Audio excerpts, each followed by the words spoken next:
देखिए प्रश्नावली 6.3 का प्रश्न नंबर 14। एक त्रिभुज एबीसी की भुजाएं एबी और एसी तथा माध्यिका एडी एक अन्य त्रिभुज की भुजाओं पीक्यू और पीआर तथा माध्यिका पीएम के क्रमशः समानुपाती है। दर्शाइए कि त्रिभुज एबीसी समरूप त्रिभुज पीक्यूआर है। तो देखो इस प्रश्न को हल करने के लिए मैं दो त्रिभुज बनाऊंगा। यहाँ पर देखो ये हो गया पहला त्रिभुज, इसको नाम दे दूंगा मैं ए बी और सी, और इसकी माध्यिका खींच लूँगा एक ए और डी। ठीक है, ये माध्यिका हो गई इसकी। अब दूसरा त्रिभुज खींचूंगा यहाँ पर और इसको नाम दे दूंगा पी क्यू और आर। इस त्रिभुज की भी एक माध्यिका खींचूंगा मैं और इसको नाम दे दूंगा पी एन। ठीक है ना। अब जो है हम इस प्रश्न में जो दे रखा है हमें वो लिख लेते हैं। देखो दिया क्या है, दिया है ए बी बटावा पी क्यू बराबर ए सी बटावा पी आर बराबर ए डी बटावा पी एन, ये हमें दे रखा है। इसके अलावा ये दे रखा है कि ए डी जो है वो ए बी सी की माध्यिका है। तो मैं लिख लेता हूँ ए डी त्रिभुज ए बी सी की माध्यिका है, यानी कि ए डी अगर त्रिभुज ए बी सी की माध्यिका है तो ये सामने वाली जो भुजा है बी सी, इसको दो बराबर भागों में बांटेगी। तो मैं लिख लेता हूँ बी डी बराबर डी सी। ठीक है, और इसी प्रकार जो पी एन है वो पी क्यू आर की माध्यिका है। तो मैं लिख लेता हूँ यहाँ पर कि पी एन त्रिभुज पी क्यू आर की माध्यिका है, और ये जो पी एन है वो क्यू आर को दो बराबर भागों में बांटेगी। तो मैं लिख लेता हूँ यहाँ पर क्यू एन बराबर एन आर। तो ये लिख लिया मैंने क्यू एन बराबर एन आर। तो ये सब जो है हमें दे रखा है। ठीक है, अब सिद्ध क्या करना है, सिद्ध करना है हमें त्रिभुज ए बी सी समरूप है त्रिभुज पी क्यू आर के। ये जो है हमें सिद्ध करके बताना है। ठीक है ना। अब जो है मैं इन चित्रों को अगले पेज में ले लेता हूँ। अब देखो इस प्रश्न को आगे हल करने के लिए हमें कुछ रचना करनी पड़ेगी। पहले मैं त्रिभुज एबीसी में रचना करूँगा। देखो त्रिभुज एबीसी में जो माध्यिका है एडी, इसको इस प्रकार से आगे बढ़ाना है कि एडी बराबर डीई हो जाए। फिर जो है बिंदु ई को जो है मैं बी से मिला दूंगा और फिर बिंदु ई को मैं सी से मिला दूंगा। पहले त्रिभुज में ये रचना आपको करनी है और रचना में लिख देना है कि माध्यिका एडी को इस प्रकार आगे बढ़ाया कि एडी बराबर डीई हो जाए और बिंदु ई को बी व सी से मिलाया। इस प्रकार से पहले त्रिभुज में रचना कर लेनी है। फिर इसी प्रकार दूसरे त्रिभुज में भी रचना करनी है, यानी कि पी एन को इस प्रकार आगे बढ़ाना है कि पी एन बराबर एन एम हो जाए। फिर जो बिंदु एम को जो है मैं आर से मिला दूंगा और फिर जो है बिंदु एम को मैं क्यू से मिला दूंगा, इस प्रकार से। ठीक है, अब जो है वहाँ पर लिख दूंगा रचना में कि माध्यिका पी एन को इस प्रकार आगे बढ़ाया कि पी एन बराबर एन एम हो जाए और एम को क्यू और आर से मिलाया। इस प्रकार आपको रचना में लिख लेना है। अब आप पहली आकृति ध्यान से देखिए। हमें जो है ए बी ई सी चतुर्भुज प्राप्त हो रहा है यहाँ पर। अब हमें यह पहचानना कि यह चतुर्भुज है कौन सा। तो देखिए हमें दिया हुआ है कि बी डी बराबर है डी सी के। ठीक है, और अभी रचना में हमने क्या किया, ए डी बराबर है डी ई के।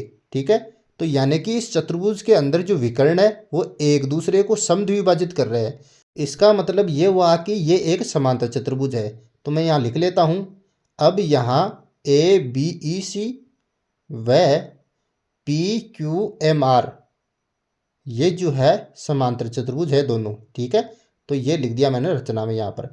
अगर ये दोनों समांतर चतुर्भुज है तो देखो ए बी ई सी में देखो समांतर चतुर्भुज की क्या होती है, आमने सामने की भुजाएं बराबर होती है। तो यहाँ पर भी देखो पहले चतुर्भुज में ए बी बराबर हो जाएगी ई सी के और ए सी बराबर हो जाएगी यहाँ पर बी ई के। ठीक है, ये पहले चतुर्भुज की बात हुई। अब देखो दूसरा चतुर्भुज भी समांतर चतुर्भुज है, इसमें हो जाएगा पी क्यू बराबर हो जाएगा एम आर के और पी आर बराबर हो जाएगा यहाँ पर क्यू एम के। तो इस प्रकार से आपको जो है यहाँ पर रचना में लिख देना है। अब करेंगे हम उपपत्ति। देखो उपपत्ति में सबसे पहले वही लिखेंगे जो हमें दे रखा है, ए बी बटा पी क्यू बराबर ए सी बटा पी आर बराबर यहाँ पर जो है ए डी बटावा यहाँ पर पी एन। ये हमें जो है दे रखा है प्रश्न के अंदर। अब देखो ए बी बटा पी क्यू को ए बी बटा पी क्यू लिखूँगा यहाँ पर मैं। तो लिख दिया ए बी बटा पी क्यू बराबर ए सी बटा पी आर को क्या लिखूँगा, देखो अभी रचना में किया था, एस सी को मैं क्या लिख सकता हूँ, देखो यहाँ पर रचना में बी ई लिख सकता हूँ बटावा, और पी आर को क्या लिख सकता हूँ, पी आर को देखो रचना से पी आर को लिख सकता हूँ मैं क्यू एम बराबर। अब देखो ए डी को क्या लिख सकता हूँ मैं, देखो रचना में ए डी बराबर है डी ई के, ठीक है। तो इसका मतलब ये हुआ कि ए डी जो है ए ई की आधी है, तो मैं लिख दूंगा ए डी को यहाँ पर 1/2 ए ई।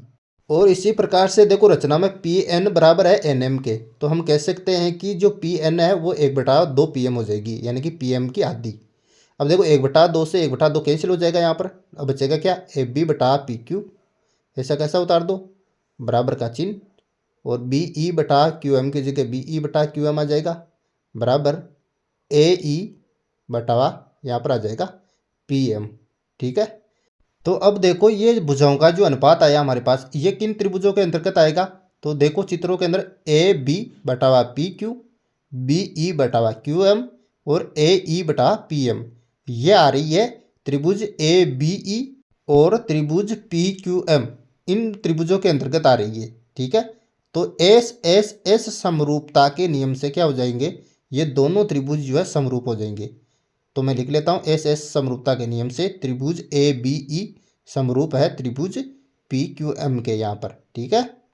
और अगर ये दोनों त्रिभुज समरूप है तो इनके संगत आने वाले कोण भी बराबर होंगे।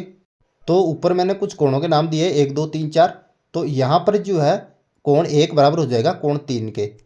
तो अब देखिए जिस प्रकार से हमने त्रिभुज ए बी ई और त्रिभुज पी क्यू एम को समरूप सिद्ध किया, उसी प्रकार से यानी कि यहाँ पर लिखना है आपको, इसी प्रकार से जो है आप इनके बगल वाले त्रिभुज त्रिभुज ए सी ई और त्रिभुज पी आर एम को भी समरूप सिद्ध कर सकते हैं। तो मैं इसी प्रकार से लिख के कर सकता हूँ, त्रिभुज ए सी ई समरूप है त्रिभुज पी आर एम के, ये मैंने जो है यहाँ पर लिख दिया। और अगर ये दोनों त्रिभुज जो है समरूप है तो यहाँ पर जो है कोण 2 बराबर हो जाएगा कोण 4 के, क्योंकि समरूप त्रिभुजों के संगत कोण क्या होते हैं, बराबर होते हैं। और इसको नाम दे दूंगा समीकरण 2। अब जो है मैं समीकरण 1 व समीकरण 2 को जोड़ दूंगा यहाँ पर। तो देखो समीकरण 1 व समीकरण 2 को जोड़ने पर आपको यहाँ पर क्या करना है, बाईं तरफ वाले कोण को बाईं तरफ जोड़ना है और दाईं तरफ वाले कोण को दाईं तरफ जोड़ना है। तो कोण 1 प्लस कोण 2 बराबर हो जाएगा यहाँ पर कोण 3 प्लस कोण 4। अब यहाँ पर देखो कोण 1 प्लस कोण 2, इन दोनों को मैं जोड़ूँ तो कौन सा कोण बन रहा है, यहाँ पर कोण बन रहा है कोण ए बराबर। और इधर देखो कोण 3 और कोण 4 को जोड़ने पर कौन सा कोण बन रहा है, यहाँ पर बन रहा है कोण पी यहाँ पर, ठीक है। तो कोण ए बराबर कोण पी आ गया हमारे पास, और इसको दे दूंगा समीकरण 3 नाम में यहाँ पर, ठीक है। अब देखिए आप त्रिभुज ए बी सी व त्रिभुज पी क्यू आर में, तो सबसे पहले आप दिया हुआ में से उठाओ, वहाँ पर इन त्रिभुजों के अंदर किन भुजों का अनुपात बराबर आ रहा है दिया हुआ में, तो देखो ए बी बटावा पी क्यू बराबर ए सी बटावा पी आर, इन भुजाओं का जो अनुपात है इन्हीं त्रिभुजों के अंतर्गत आ रहा है। तो यहाँ पर लिखो दिया है, ये दिया हुआ में से उठाया मैंने, ठीक है। और यहाँ पर एक कोण अभी भी बराबर किया था हमने, कोण ए बराबर कोण पी, ये कोण भी इन्हीं त्रिभुजों में आ रहे हैं। तो ये कहाँ से आया, ये आया समीकरण 3 से यहाँ पर, ठीक है। तो यहाँ पर कौन सा नियम लगेगा, एस ए एस समरूपता का नियम। तो एस ए एस समरूपता के नियम से क्या हो जाएगा, ये दोनों त्रिभुज समरूप हो जाएंगे, यानी कि त्रिभुज ए बी सी समरूप हो जाएगा त्रिभुज पी क्यू आर के। और यही हमें सिद्ध करना था, इति सिद्धम। तो नीचे लिख दो इति सिद्धम। इस प्रकार से जो है आसानी से आपको हल कर लेना है। अगर ये प्रश्न आपको समझ में आया तो please subscribe my channel. Thank you.